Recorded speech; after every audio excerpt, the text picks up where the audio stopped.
At my parents' anniversary dinner, the whole room exploded in laughter when my brother Mason joked that I only showed up to write the night off as a business expense. My father chuckled. My mother didn't say a word. And I just sat there, tasting the metallic burn of humiliation as 20 people stared at me like I didn't belong to my own family. They had no idea I'd paid for Dad's heart surgery. They had no idea what Mason had been hiding. But what they didn't know was, before I continue, tell me where you're watching from. And hit like and subscribe if you've ever been betrayed by family. Because what happened after that dinner didn't just reveal favoritism. It exposed secrets, lies, and the kind of quiet cruelty people hide behind smiles. And trust me, the worst part wasn't the joke. It was what came after. I grew up in Willow Creek, the kind of small Ohio town where rust clings to the mailboxes and gossip hangs thicker than humidity in July. Our house sat at the end of a cracked cul-de-sac paint-peeling screen door, whining every time the wind nudged it. It wasn't a bad childhood, but it was the kind that teaches you early which child the light falls on and which one stands in the shadow. I was 8 the first time I understood it. Mom made chicken noodle soup because I'd been sick all week. The steam fogged my glasses as I waited. She smiled warm, gentle, then turned and ladled all the meat into Mason's bowl. He grinned with noodles dangling over the edge like victory ribbons. "You need strength, baby boy?"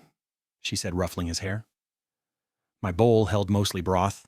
I didn't complain, I just swallowed it down, not knowing it was the first of many silent meals. I didn't know it then, but this would matter later. In middle school, I spent months crafting my science fair project, a solar system hanging from fishing line, every planet painted until my fingers were stained blue and red. I won first place ribbon big as my hand, but when my parents arrived panting from work, Mom rushed straight past my display to Mason's lumpy clay dinosaurs. "Oh, sweetheart, these are adorable. Flash, flash, flash."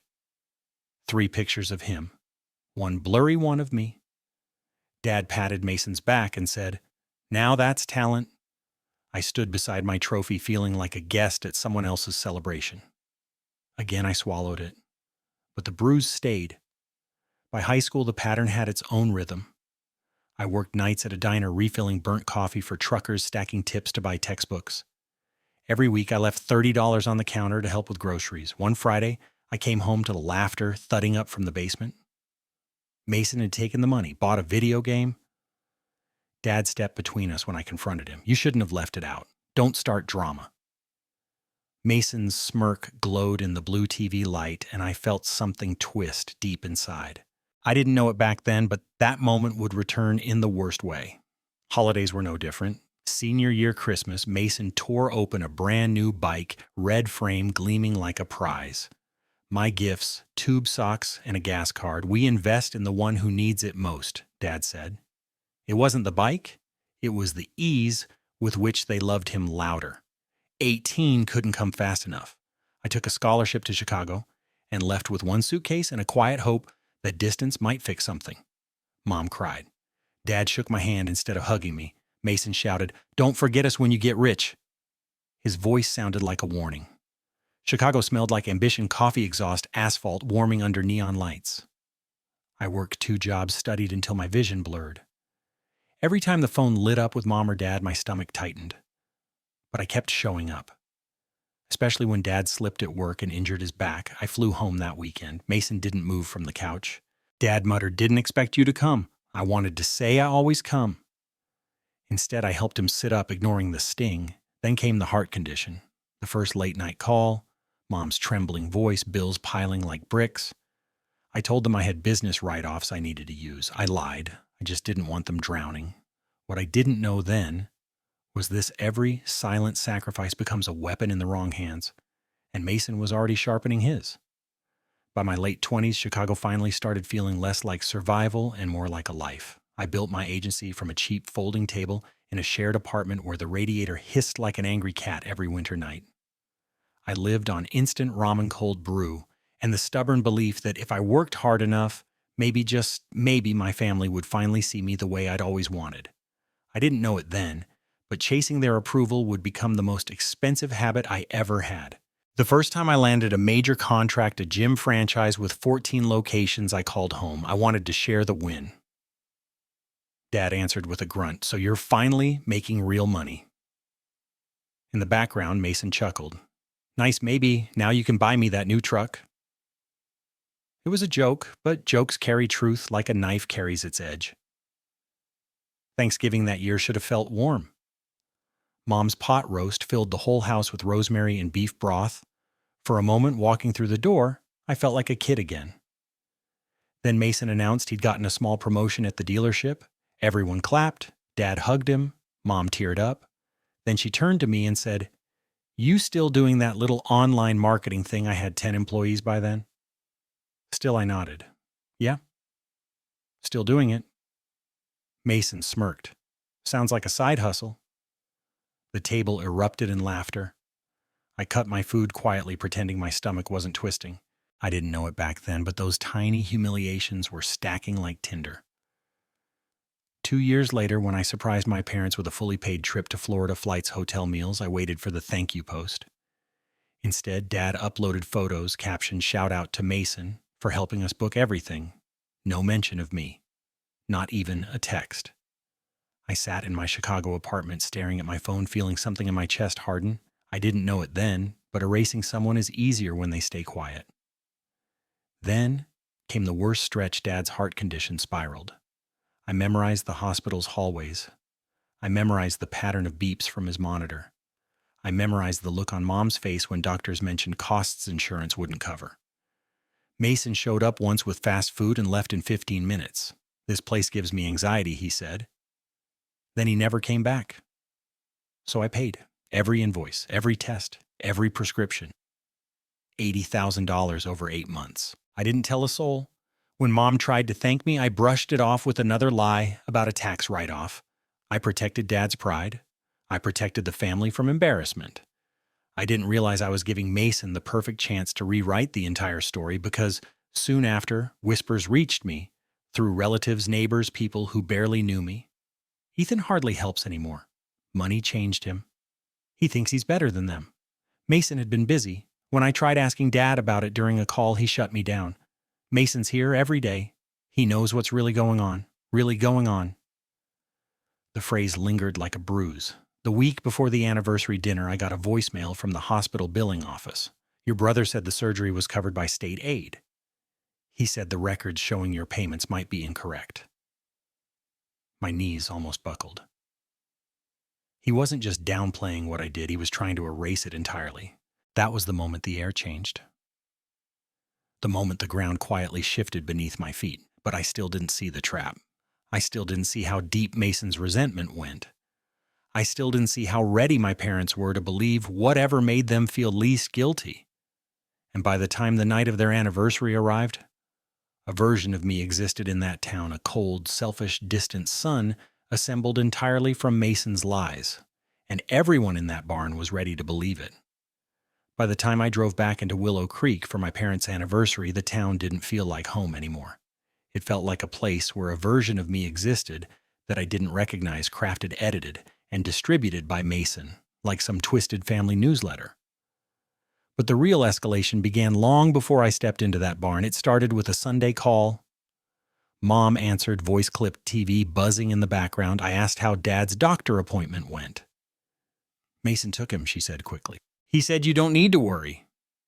My stomach tightened. I want to worry. He's my dad. A pause, then a sigh. "Well, Mason's here. It's easier for him. Easier." That word grated like sand in my teeth. We both knew the truth. It wasn't easier. It was just more convenient to believe Mason was the hero. Later that week, Mom posted a picture online. Just a simple photo of Mason fixing a loose porch rail. Caption: "The son who always shows up, always shows up." At that point, I was making 3 flights a month to help with Dad's health, but no one posted that. I tried brushing it off, told myself it was harmless, but resentment is a quiet mold. It spreads before you realize it's there. Next came the group chat. Mom made one titled "Anniversary Dinner Plans." She assigned Mason all the tasks, decorations, food choices, guest list. I offered to help cover the cost. Mason responded with a lone thumbs up emoji. "Mom, oh honey, you've already done enough. Just show up. Just show up." 3 words that sliced deeper than they sounded. Like I was a distant relative, not her son. Mason struck again later that night. He texted privately, "Bro, don't make this about you. This night is for them." I stared at the message until the screen dimmed. He knew exactly what he was doing, painting me as someone who might ruin the celebration. Aunt Denise called 2 days later, her voice sharp. "Why'd you tell your parents you're done helping them financially?" I nearly dropped my phone. "I never said that." "Well, Mason's been telling people you're pulling away, says you're too big for this family now." My jaw clenched so hard it ached. "He's lying, I know. But they believe him. Watch your back, Ethan." When she hung up, I sat in stunned silence, the city outside my window flickering like static. It was the first time I realized Mason wasn't just exaggerating. He was rewriting history in real time. A few days later, Dad called. Short, stiff. "You don't need to send any more money. We're not your charity case." I closed my eyes. "I never said you were." He exhaled sharply. "Mason told me what you said, about everything you've paid, about us not being able to manage." The accusation hit like a gut punch. "Dad, I didn't say any of that. Ever." Well, he muttered someone's lying, but he didn't sound uncertain. He sounded convinced. Then came the hospital call, the one that cracked something deep inside me. A billing clerk left a voicemail saying a family member wanted to correct their records. When I called back, she said, "Your brother insisted your father's surgery was covered by state assistance, not by your payments. He said the documentation must be wrong." My heart pounded against my ribcage. Erase me. That was the goal. Not just minimize what I did, erase it completely. A week before the anniversary dinner, my cousin sent a screenshot from a neighborhood Facebook group. Someone had posted, "Mason is such a good son. Some people chase money and forget where they came from." Underneath was a flood of comments praising him. One person wrote, "His brother should take notes." My name wasn't there. But it didn't need to be. And still, I kept trying to believe they'd see the truth eventually. That one sincere conversation would fix it. But then came the phone call that killed that hope. Mom, in a soft, rehearsed voice, said, "Sweetheart, Mason wants to give a little speech at the dinner. Don't try to outdo him. He's been doing so much lately. Outdo him." As if love were a competition. As if I'd spent my whole life trying to win something I never even realized was a contest. That was the moment the fog lifted, and I finally understood I wasn't walking into a family celebration. I was walking into an ambush, one they didn't even realize they'd built. The day of the anniversary dinner felt wrong from the moment we crossed into Willow Creek. Olivia kept glancing at me like she could feel the tension vibrating off my skin. Gray clouds hung low, the kind that made everything look colder than it was. I didn't know it then, but the weather was the least ominous thing waiting for me. When we walked into the barn-style restaurant, warm lights glowed across wooden beams, country music hummed from hidden speakers, and the smell of roasted beef floated in the air. People lit up when they saw my parents. They cheered for Mason. When they saw me, polite smiles, nods, the kind of acknowledgement you give a coworker you barely know. I felt a weight settle in my chest. We hadn't even sat down before the first hit landed. My cousin Jenna hugged Olivia tightly, but when she turned to me, her smile flickered like a dying bulb. "Mason said you've been distant. I guess big city life keeps you busy." I blinked. "Distant how?" She shrugged. "Not picking up calls? Not helping anymore?" "I don't know. That's what he said." A cold pulse ran down my spine. It wasn't just rumors. Mason had built an entire version of me that strangers now believed. Then, Mrs. Langley approached the same woman I'd quietly paid rent for after her husband passed away. She patted Mason's shoulder proudly. "This boy right here takes care of his parents. Not everyone understands loyalty." Then she looked at me. "You could learn from him." I felt heat rise in my face. "Excuse me." She leaned in. "Your ultimatum, it wasn't nice. Threatening to cut off financial help unless they appreciated you more. Families don't work like that." I stared at her. My heartbeat roared in my ears. "That's a lie," I said quietly. She only shrugged. "I'm just repeating what Mason told us." Each word was another cut. During dinner, whispered conversations buzzed around me. "He thinks money makes him better. I heard he barely visits. Mason's always been the good one." I sat still, jaw clenched, pretending not to hear, but each comment dug deeper. Then came the toast. Mason stood lifting his glass like the star of his own show. He spoke about loyalty, responsibility, being the son who stayed. People clapped. Mom wiped her eyes. Dad puffed his chest with pride. Then Dad looked at me. Ethan. Say something, I stood heart-thudding. I said something simple: gratitude, hard work, love, legacy. For one fragile second, silence held the room. Then Mason snorted. Loud. You mean everything I did while you were off playing CEO? Oh, laughter erupted. Actual laughter. Dad chuckled. Mom nudged Mason playfully. My aunt nearly choked on her wine. I felt something inside me crumble. Olivia placed her hand on my knee under the table. A silent anchor. A quiet breathe. But the humiliation pulsed through my veins, hot and dizzying. Mason wasn't done. Later he chimed, bet Ethan's writing this whole meal off as a business expense. People laughed again. Then Dad's lucky he's got a real son around. Another round of chuckles. But the worst blow wasn't from Mason. It was when Dad walked past me with a plate of food. He paused just long enough to say, low and casual, don't take it so seriously. Jokes land better when they're kinda true. Kinda true. The words sliced cleaner than any blade. I sat there staring at the tablecloth, realizing I could disappear from that room and no one except Olivia would notice. I didn't yell. I didn't defend myself. I just stopped trying. Right there, something inside me turned off like a flipped switch. And I didn't know it yet, but that night wasn't the peak of their betrayal. It was only the fuse. And the explosion was still ahead. The reunion picnic at Memorial Park was supposed to be harmless kids, screaming near the swing grill, smoke drifting into the trees, paper plates bending under potato salad. But that afternoon, as Olivia Jordan and I crossed the grass, the air felt tight, wired, like the world was holding its breath. I wasn't walking into a family gathering, I was walking into a verdict. Mason spotted us first. He froze mid-step speaker cord dangling from his hand. Confusion flickered across his face, then annoyance, then that familiar smirk. Well, look who crawled back. Jordan straightened beside me. Olivia's fingers brushed mine. I stayed silent. Mom approached next with a dish towel over her shoulder. Ethan, sweetheart, you didn't have to come. Dad only gave one stiff nod, like acknowledging a stranger he wasn't sure he trusted. People drifted toward us, curious, whispering, glancing at the envelope under Jordan's arm. The air shifted, conversations dying down until all that was left was the wind pushing through the maple trees. I stepped forward. I need to clear a few things up. The crowd settled into a loose half circle. Mason barked a laugh. Please, tell us how busy and important you are. I looked at him calm. No, I'm here to tell the truth. Jordan set the manila envelope on the picnic table. The thud was soft but final, like the closing of a door. I spoke clearly. Last year, when Dad's heart got worse, someone told you all that the surgery was covered by state assistance, that I didn't help, that I only show up for attention. Heads turned. A few gasps. My mother's lips parted. That was a lie, I continued.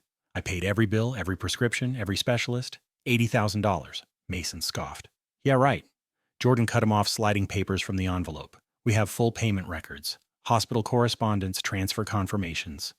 He tapped the stack. Every cent came from Ethan. Silence, thick, heavy. Someone whispered, "Oh my God." Mom's face drained of color. Dad's jaw locked. But Mason doubled down. You're unbelievable. You really dragged a lawyer here. I stared at him. You called me selfish, a liar. You told people I threatened our parents. You erased everything I did. His jaw tightened. Because you don't get to buy being a good son. I never tried, I said quietly. But you tried to buy the story. Then Jordan unfolded the final document, and since transparency seems overdue, he announced Ethan has acquired 3 properties adjacent to Robert and Linda's home. Based on the city's upcoming zoning approval, the land value will rise substantially. A wave of murmurs swept through the crowd. Mason's face drained like someone pulled the plug. Jordan handed him a sealed letter. This is a formal cash offer for the home, 25% above projected market value. Mason's hands shook as he opened it. His eyes darted across the numbers. He swallowed hard. You can't be serious. Oh, I'm serious, I said. This isn't revenge, it's clarity. You wanted the house, fine, but now you know its real worth. What you do next is on you. I turned to my parents. I love you both, but I won't let lies define me anymore. The park fell silent. Even the wind seemed to hold still. And for the first time in years, the weight wasn't on my shoulders, it was on theirs. When we finally stepped away from the picnic tables, the air felt strangely hollow, like the silence after a firework explodes, and everyone stands frozen, unsure whether to clap or flinch. Olivia walked beside me, her hand grazing mine.